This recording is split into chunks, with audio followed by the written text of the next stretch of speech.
Hey, this is Paul Daniels of GreatDad.com, and I'm here with my weekly series talking to dads. And I've got an interesting show today. And I think it's important that we get this kind of perspective. I'm talking to Scotty Aemis. Do I have your name right? First of all, we didn't check on that. Absolutely. Thank Okay. you. And we're talking about childhood trauma. And we've done this before where we're talking to a dad who rather than being a child psychologist himself, he had to do a deep dive on childhood trauma for his two adopted kids. And so he has a different type of perspective than maybe a psychologist or a neuroscientist would have. So welcome, Scotty. Thank you very much. I appreciate it, Paul. Appreciate being invited. So thanks. Yeah, so I suppose you didn't get into this deep dive on childhood trauma and what it means until you adopted two kids. So maybe take us back to how that occurred and what you were expecting when you adopted kids. And actually, probably not dissimilar to many other people who adopt. We thought that when we adopted, our two kids are originally from Russia. We brought them home and we thought, oh, everything's going to be great. No one even told us what trauma was at the time and didn't really have a clue. We just thought, oh, we're just going to care for them and love them and they'll appreciate it and everything will be fine. Well, that was not the case. And I still think it's not the case because I don't think it's very well explained or trained or discussed with parents, whether they adopt and kids have trauma or have other kinds of trauma. It could be from abuse. It could be from neglect, any number of ways. It could be from kids not even having a decent meal on a daily basis. And that creates an actual brain injury, as I refer to it, meaning the neurotransmitters in the brain actually get changed, get moved into what we call the fear or flight mode, or the brainstem, the amygdala, where they're constantly operating out of fear and flight. And we don't know no one tells us what to do. Yeah. And so we tend to revert to what we've been told. Tell them what to do, yell at them, show authority, the whole bit. And that actually triggers it. And when you adopted them, I assume they were babies or young kids. Your kids are now 16 and 17. So this is back when we were first starting to understand trauma in adopted kids. Mine were 3 and 2. Yeah. But okay. I mean, there's plenty of evidence that even newborns who are adopted have the same thing. There's something internally they know something's not right or something's changed, and they can develop the same way. So it's amazing how trauma can infect or take over a child's brain. So maybe before we get into a little bit more into, is this a common thing that still occurs where people adopt kids and everything seems to be fine, but they aren't given a real good history on potential past trauma or alcohol abuse or anything else, and they take these kids thinking that everything is going to be starting from zero, and then they're surprises? It's still the case because it's not because the idea of what you need to really do about trauma is the opposite that we're told about parenting. We're really taught from ground up that parenting is about control, is about consequences, all those things, because that relationship of trust has been broken. All those things don't work. So one of the buzzwords we say in trauma is consequences don't work. And that's hard to get your arms around because it's so natural for us. If a child misbehaves, you want to punish them. You want to give them a timeout or a punishment or send them to the room. With trauma, it's the exact opposite. You have to work with them and time in and build a relationship and a whole bit. We use the phrases of the 3 R's in our world. It's called regulation, relationship, and then reason. What our natural instinct to do is go immediately to reason, tell them what to do, what they did wrong, but they're rejecting that because they don't trust us. That trust has been broken. First thing we need to do is regulation, get them to calm down because they're in that fear and flight mode. Second, then, is build that relationship of trust. And this can be in short terms over and over again. And then the third, only after those 2 things are established, then you go in and say, well, what did we do wrong there? How could you have operated differently? How could you have done better choices? And then you move on to the next issue. And because the unfortunate thing about trauma is that it takes a long time to heal from. Yeah. But the good news is they'll heal. Yeah. So if we look at this, you might have a broken arm and you think you fix it in 6 weeks. Maybe trauma is going to be 6 years or 10 years. It's going to be something the child might have for quite a while and even into adulthood. But so how quickly did you know did the 2 kids come at the same time? Did you? they did. They were brother and sister. Okay. I only found this out when we were sitting in a court having potentially having our kids taken away from us Oh, because we couldn't handle them. They were unruly. My son, for example, was kicked off. It was a 6-year-old getting kicked off the school bus. How do you get kicked off the school bus for a 6-year-old permanently? That type of thing. The behaviors and the drugs and then what we naturally do is you bring in a whole bunch of therapists. You'll bring in a whole bunch of counselors. right. But the interesting thing again that I learned, and I learned all this really after going through the process of the court, was that so many of these therapists have different opinions, different ideas, tell you different things. And so you're going in 5 different directions and you end up in the exact same spot. The other thing is the schools and therapists in most areas want to immediately go to what's the BAA or the behavioral modification process, because that's what's prevalent, that's what's been funded, Sure. and they're told the kids are on the spectrum. Well, with trauma, it's the opposite. It's not behavior modification, it's not consequences, it's relationship. And you can just have a child go through lots of re-traumatization processes again by throwing these consequences, by throwing these modifications at them. So a parent, and this is one of the things I really want to push, is that a parent, especially dads, have to be in control. These therapists are very important. I mean, we work very closely with, for example, a trauma school that my kids went to, but they're tools for us. We're not subject to them. Just like the schools, if you're going to go to a public school, it can be a challenge, but they might have IEPs or 504 plans for special education in the system.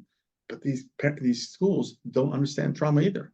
They want to implement the same processes as we're told. They want to implement modifications, consequences, what's wrong, what did the child do wrong, what can we do to fix the child? We don't need to fix the child. We need to create an environment where the child can feel safe.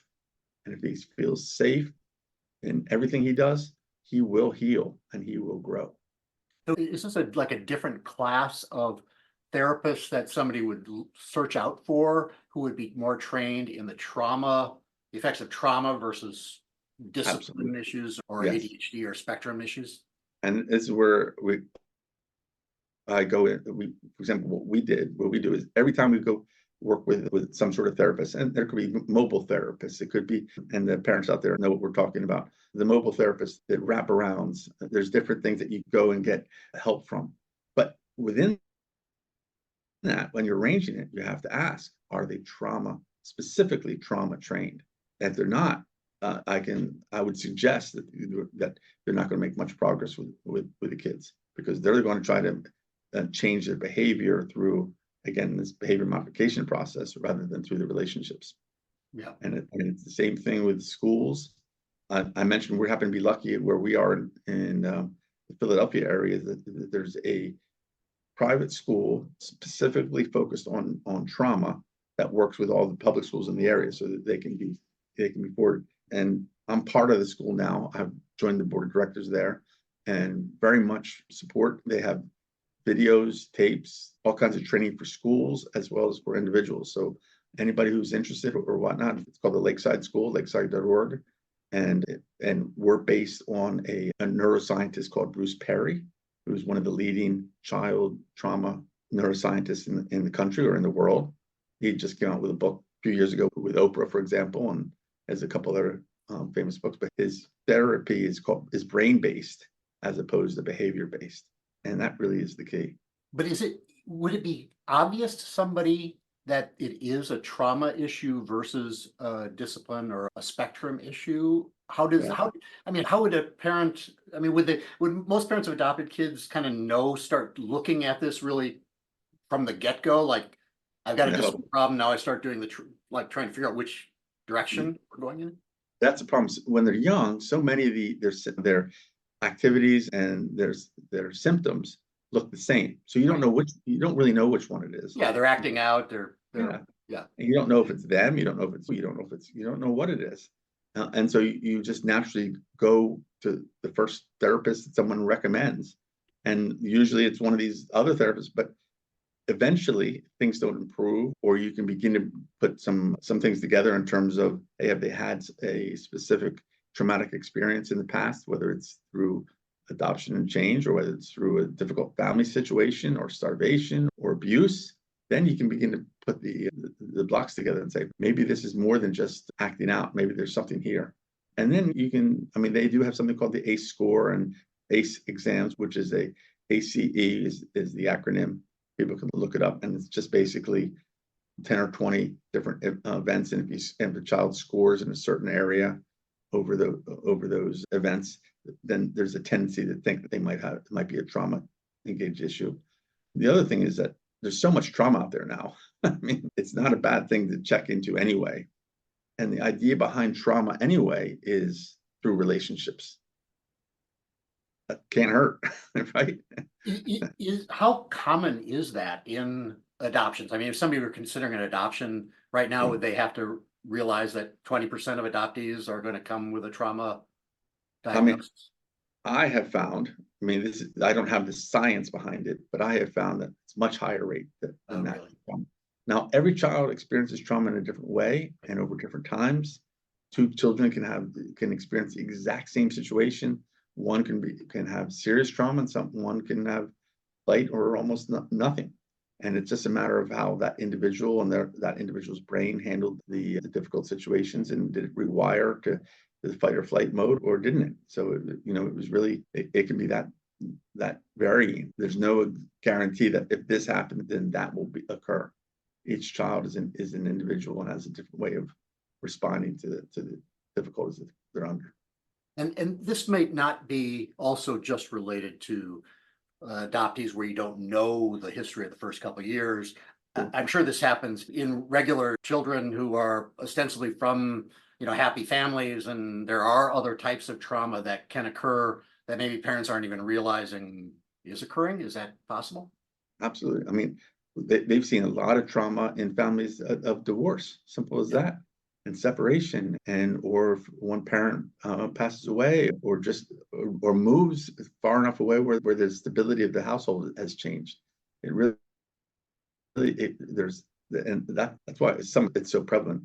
Post-COVID, I mean, what's happened in COVID, the trauma experiences have doubled or tripled since COVID. The schools are having all kinds of difficulty with kids coming out from being secluded for 2 years or 3 years in their homes. That's been another lead to the process. So it's quite prevalent right now.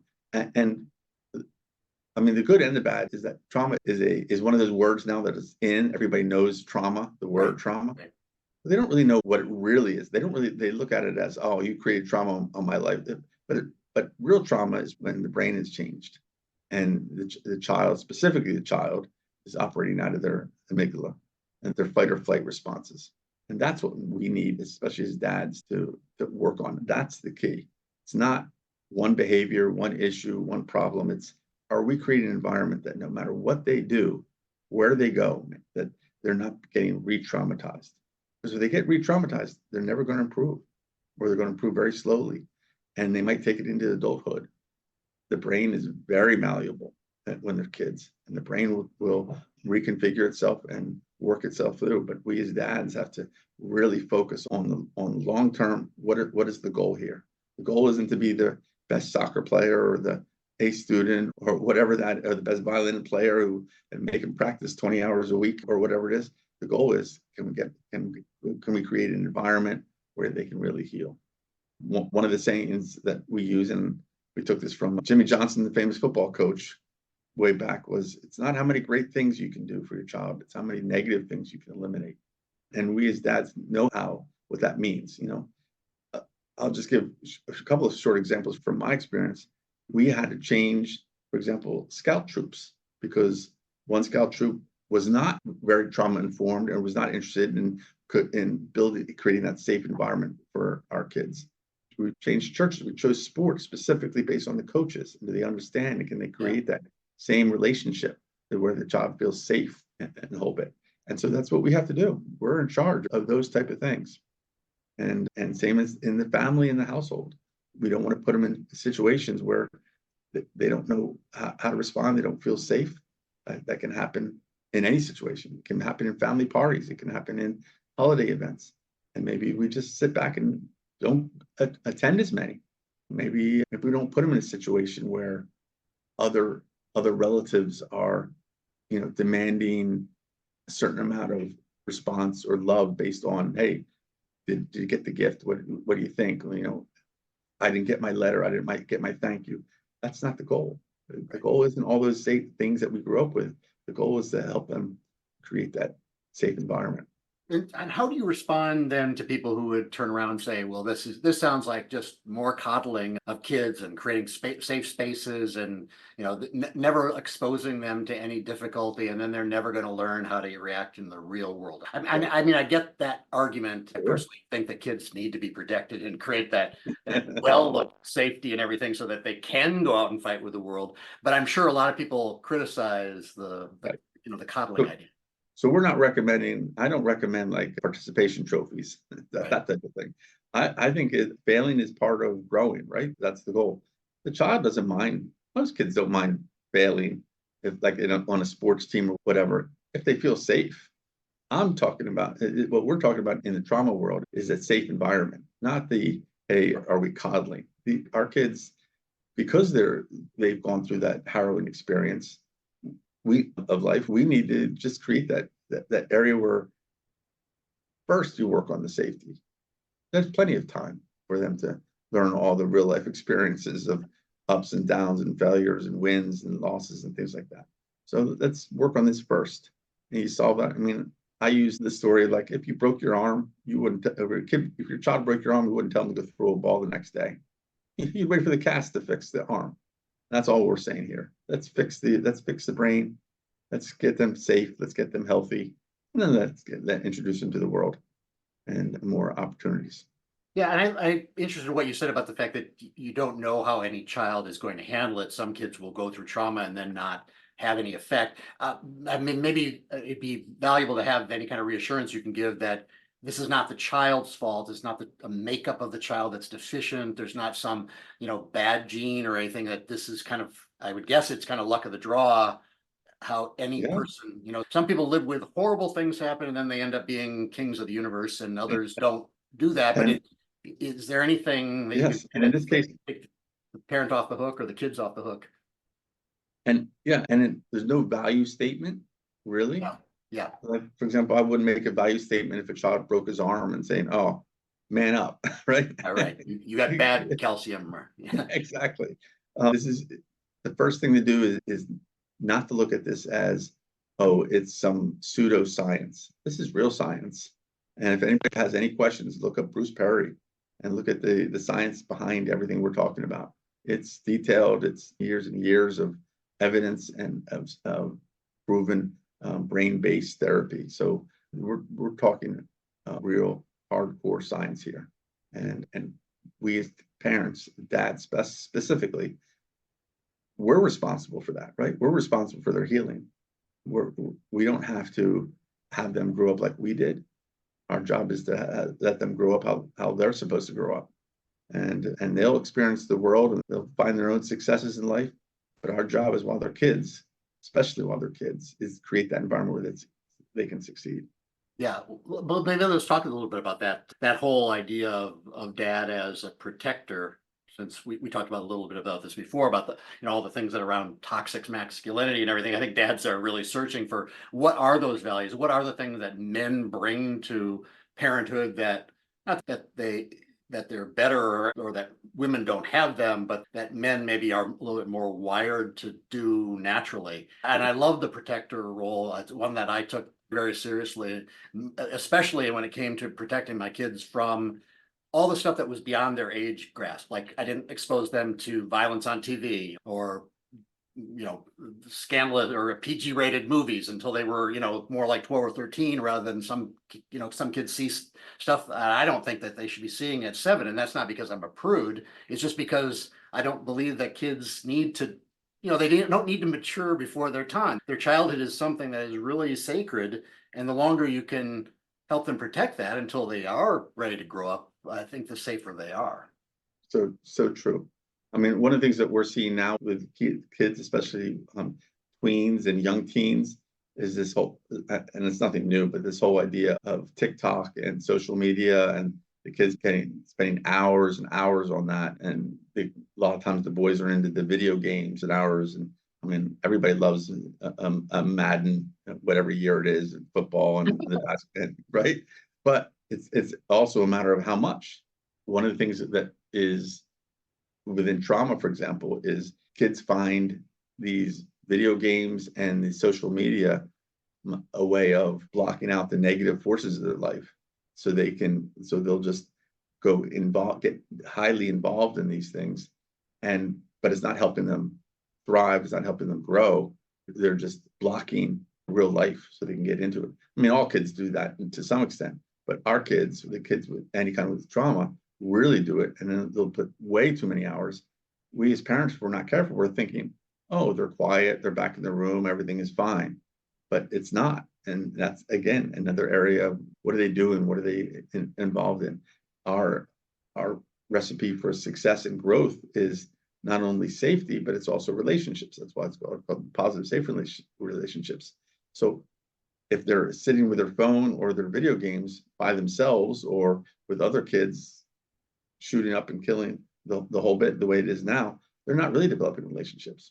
So so our job is to not only protect them, but to put them in situations where they can develop safe relationships with others, other adults, and then eventually peers and things like that too. So we have to be a little bit more proactive than maybe other dads and parents might be.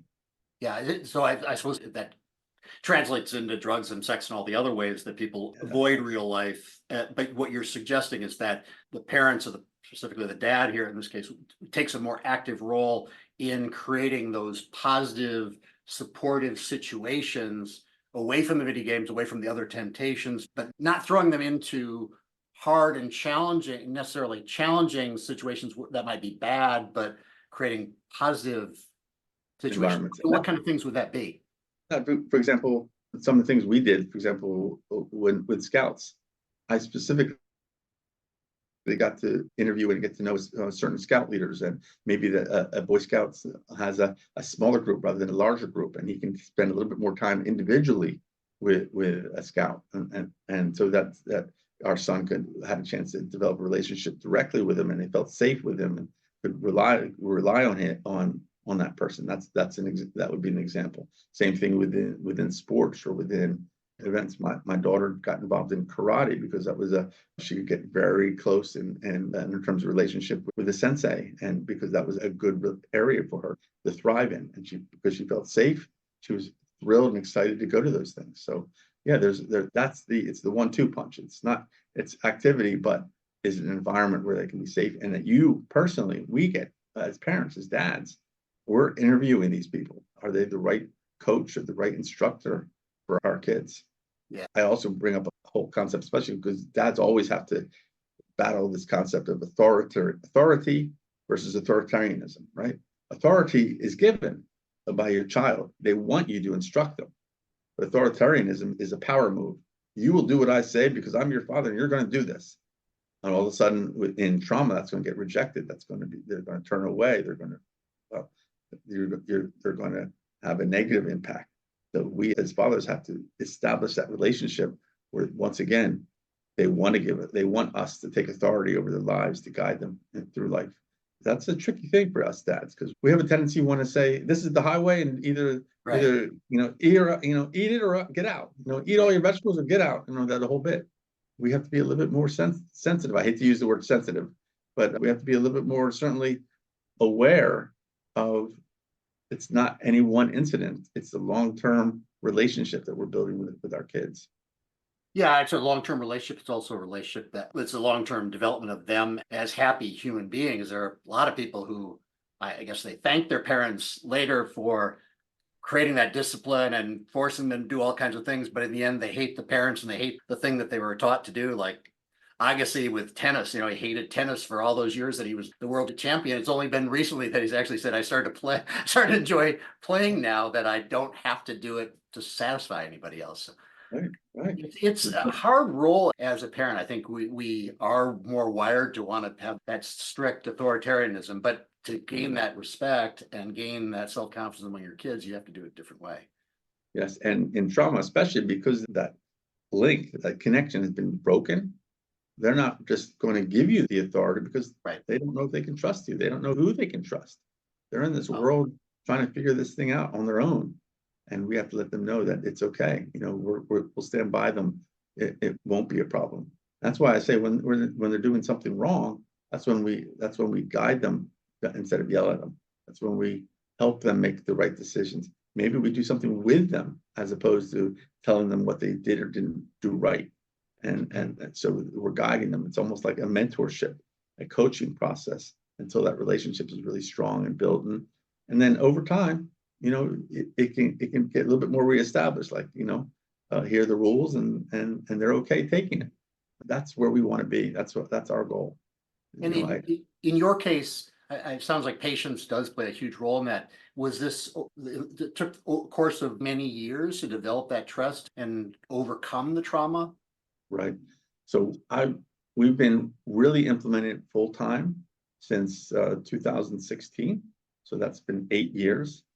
And we saw gradual improvement over time. And now both my kids are back into regular public school, and I've been able to interview the teachers and the school and make sure they have what I think are the right support systems. And we manage that through what's called an IEP, an individual education plan. And through that, we have a great environment for them. They've succeeded at school, at that public school well, and then even looking to go to college now. So I think that's been a wonderful, successful process. I do want to caution that kids, as they go through life, sometimes they'll re-experience trauma. They'll feel it again. Something will happen. We just have to be there, always ready for that to happen again. It's not you click your fingers or check a box and everything's healed. This can be memories that can create these reactions, and it could be right up and through adulthood. We just have to, you know, they're always going to be our kids, so we always have to be there to guide them and be okay, and say that, you know, they've had a different experience than other kids who haven't done it. And that's kids who, not just from adoption, but from any kind of abuse, neglect, difficult situation that they had to experience. And it sounds like you've grown and changed a lot in your attitudes about all this through that process. Can you say anyway how you were before, how you changed? Yeah. I mean, I can share the fact that, you know, all the things I'm saying aren't because I'm naturally good at any of them. Like all of us. Yes. Work in progress. All the things that I'm sharing is because for the first 5 years, I did everything wrong. You know, I was a great yeller. I was a great demander. I was a great, you know, here's situations, figure out how to figure it out or fail. And, you know, if you're going to be tough, we're going to put you in a situation, you've got to fight your way through it like we were all taught from our parents, and we did. So you're going to do it too. And I observed the reality of the results. I mean, we were sitting in court with a judge ready to take our kids away. You know, you know, to some extent, that's a horrific experience, but it's also you know, a wake up time where you know, you realize, hey, maybe we need to change the direction here. And only after that, only when I realized, hey, I'm not Mr. You know, I'm not going to pat myself on the back because we were able to adopt kids or help kids or show love for kids. If it doesn't work, it's not their fault, it's our fault. So we're the ones that have to change. And our tendency oftentimes is saying, oh, if there's a problem, those people need to fix, we need to fix them as opposed to fixing ourselves. You know, change our own environment, get out of our own bubble, our own little comfort zone. And that's what happened with me when we went through that court process. Yeah. So and immediately started focusing on, you know, what do I do wrong? And, you know, fate has a way of putting people and things in your place when you're most in need. So I happened to run into people who then said, oh yeah, this is a classic example of trauma. I said, what do you mean trauma? And then it was like, okay, now I'm going to learn all about this. I'm going to get involved. I'm going to understand it better.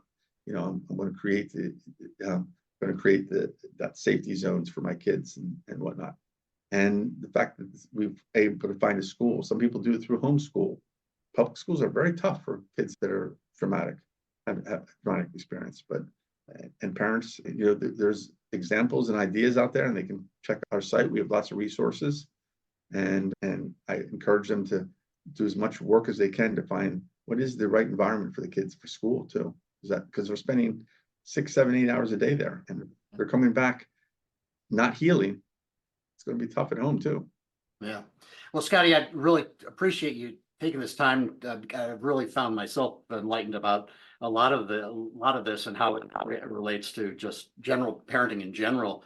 You can find Scotty's website is at ctsherpa.com. That's child trauma Sherpa, but ctsherpa.com. And then you also have a book, Where Do We Go From Here? Which is that the story of where it's out of focus there, but is that a story of what you did, or is that with resources for people who are in the situation? It's more of a how-to. Yeah. And from my experience, and I just want to share that it's got to, I didn't even know it. I did it to share with my story, and it ended up being a bestseller in 8 categories in Amazon. But all proceeds go to the Lakeside School. I don't make a profit at all.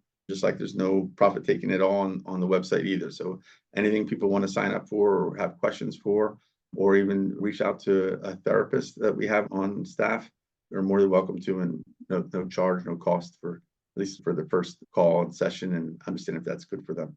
But yeah, we'd love to help any way we can. We want to create enough of a information or a movement out there where people know what to do and know what to say. Oh, that child experience, this is where we want to go with it. One of our famous sayings is that relationships are the healing agent for child trauma. So, it all starts with the relationship. That's probably a good thing for all of us to remember. Yeah, that's very true. Okay, well, thank you very much. Again, Paul Vance at GreatDad.com. You can find more about my coaching services at GreatDad.com/coaching, as well as the course that I have that is guaranteed to make you a happier person using the latest neuroscience techniques. And you can find that at GreatDad.com/PQ. So until next time, thanks again, Scotty, for joining us. Take care. Thank you.